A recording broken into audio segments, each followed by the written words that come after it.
नमस्कार, मैं हूं दीपाली। आइए नजर डालते हैं 2 अप्रैल की कुछ खास न्यूज अपडेट्स पर।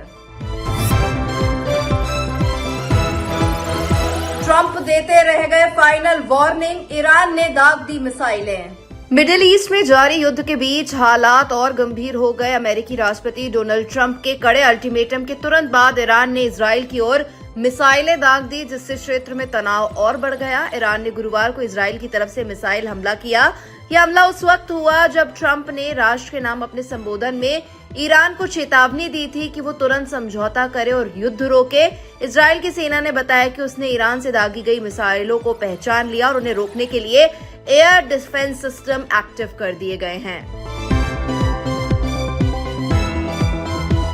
असम दौरे पर असदुद्दीन ओवैसी, भाजपा पर साधा निशाना। AIMIM प्रमुख असदुद्दीन ओवैसी ने असम विधानसभा चुनाव पर कहा, हम 2 दिनों के लिए AIUDF पार्टी के समर्थन में असम दौरे पर है। हमारा मानना है कि हेमंत बिस्वा शर्मा के मुख्यमंत्री होने से असम में नफरत की राजनीति चल रही है। कांग्रेस पार्टी भाजपा को रोकने में नाकाम साबित हो चुकी है। 50,000 से ज्यादा मुसलमानों के घरों को तोड़ा गया, उन्हें बेघर कर दिया गया। ऐसे में बहुत जरूरी है कि बदरुद्दीन अजमल को समर्थन दिया जाए ताकि उन लोगों के संवैधानिक अधिकारों की रक्षा की जा सके।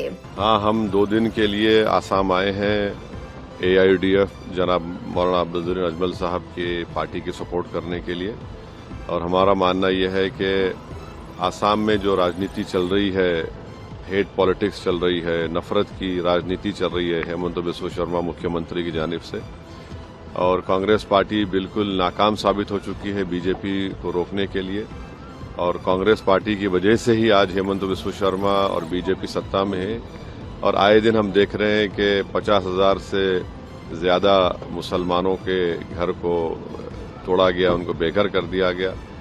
तो इसलिए बहुत जरूरी है कि अजमल साहब और उनके कैंडिडेट्स को यहाँ की जनता उनको कामयाब करे ताकि उनके कॉन्स्टिट्यूशनल राइट्स को प्रोटेक्ट किया जा सके, उनको एक डिग्निफाइड जिंदगी मिल सके। इसलिए हम यहाँ पर आए हैं और हम पूरा सपोर्ट कर रहे हैं AIUDF को।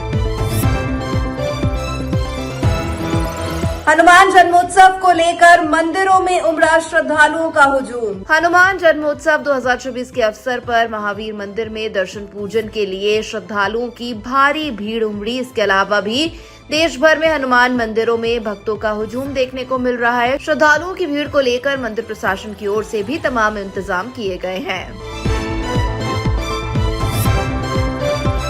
संजय राउत ने बताया SIR को सबसे बड़ा घोटाला। शिवसेना UBT नेता संजय राउत ने कहा, SIR सबसे बड़ा घोटाला है। पश्चिम बंगाल और बिहार में कैसे ये घोटाला हुआ सबने देखा है। अब महाराष्ट्र में अगले चुनाव के लिए इसी घोटालों का अभ्यास लेकर चुनाव आयोग आया है।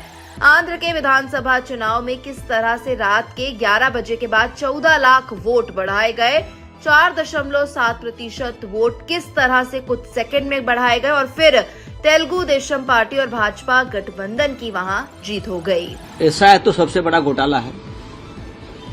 पश्चिम बंगाल में किस प्रकार से ये हुआ है, SIR का घोटाला बिहार में कैसा हुआ है, ये सबने देखा है, एक्सपोज हुआ है। अब महाराष्ट्र में अगले चुनाव के लिए यही घोटाले की एक पैकेज लेकर चुनाव आयोग आया है।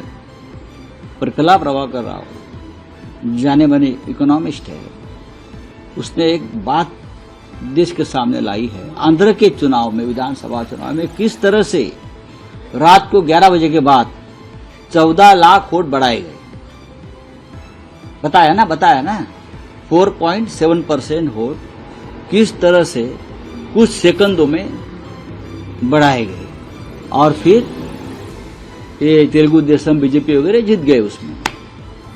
यही महाराष्ट्र में हो गया, यही महाराष्ट्र में हो गया है। अब यही पश्चिम बंगाल में करने जा रहे हैं और यही बिहार में भी हो गया है।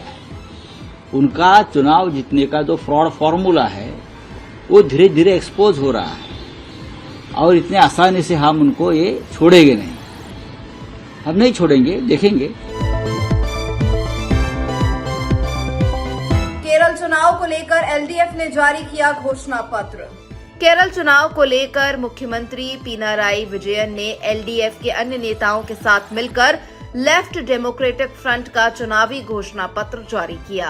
न्यूज अपडेट में फिलहाल इतना ही। मुझे दीजिए इजाजत। नमस्कार।